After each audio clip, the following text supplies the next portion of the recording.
Okay, welcome back. 94 still lower. We're at that 14,800 mark. Jigar Mistry is with Buoyant Capital. He's joining us right now to tell us what he's making of things. Jigar, it's a pleasure. Thank you very much for your time. The markets broadly held on very well, given all that is going on, around it. What is your assessment, Jigar? Will it sort of continue on this trajectory, or as some are saying, well, it's a matter of time before the market catches up on the downside with what's happening elsewhere? Where do you stand? Good afternoon, Prashant. I think, we spoke earlier in the month, and at that time we said that the COVID wave 2, for the same sort of a problem to surprise the market twice is rather rare. Now, this is not to say that the medical emergency is not acute, but the only fact it is not yet translating into a very large financial emergency. Right? In absence of that, people are likely to take a lot of cognizance of the realistic value. Right? You take the discounted cash flow of a country and push all sales out by 1 year, then you're likely to see a value drop of something like 7 to 8%. And versus that, last March 2020, the markets fell 25 to 30%. Now the uncertainty is there for a couple of months at max. Things at the margin are improving, although they continue to be very dire. But people have seen, having sold something at 30, 35% down, only to see it bounce back very, very fast. So I think they are rather looking this as a transitory issue. They're saying that, look, couple of months will bear it out. And rather than sort of panicking and selling out, we'll wait for a sort of a demand resurgence to come back. So the key debates broadly are demand recovery, inflation and corporate margins, and if you say the fiscal balance. Our sense is that there are two ways in which you can play this. One is that you get into April to June last year, which is the likes of pharmaceuticals, fast-moving consumer goods, autos to some extent. Or the other way is that you tune it into themes that can sort of be a recovery theme. You don't mind underperforming for a month, 2 months, and then look on to sort of see how strong the demand comes back. Now, one thing we are acutely aware is that unlike last time, there has been a lot of medical bills that would have accumulated. So one needs to see how well the pent-up demand sort of bounces back. But, the themes that we are playing with are essentially ones that, benefit from the recovery trade. So if you want, we can go through them, few of them one by one. Jigar, before that, from the companies which have already reported numbers so far in the last couple of days, which were the standout numbers for you where the risk reward is still attractive?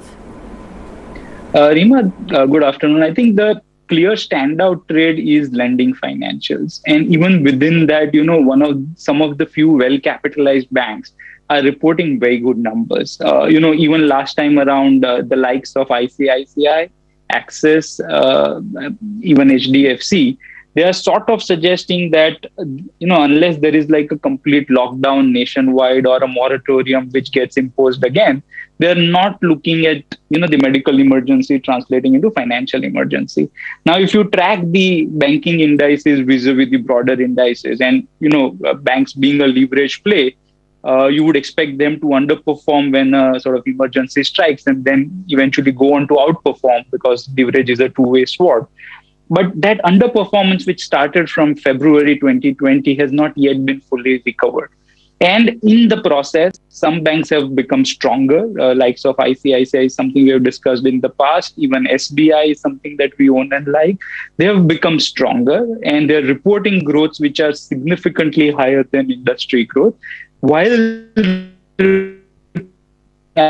is, not that challenging. So my sense is that when you come out of this cycle over the course of next 6 to 12 months, the lending financials, the best way to sort of get geared up for that. And within those, we sort of prefer a barbell strategy where you at the long end, you have, some good quality banks. I mentioned ICICI, SBI.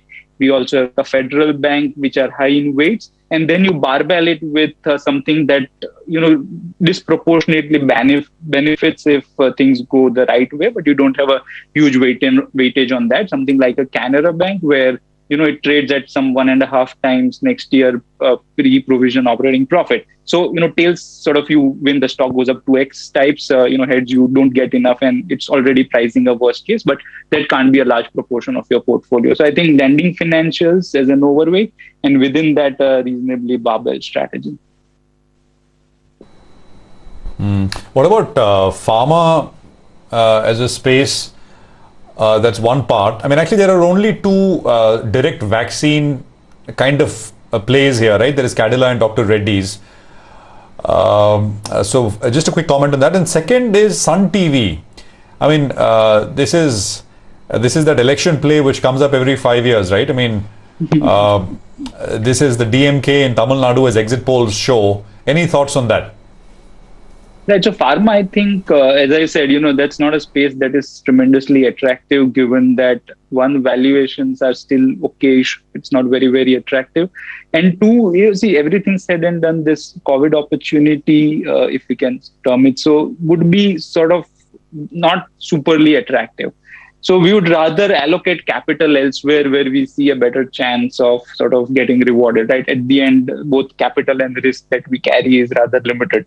So that's how we are going ahead with the allocation on pharmaceuticals. We have just one play, which is Sun Pharma, which benefits if, the specialty complex as well.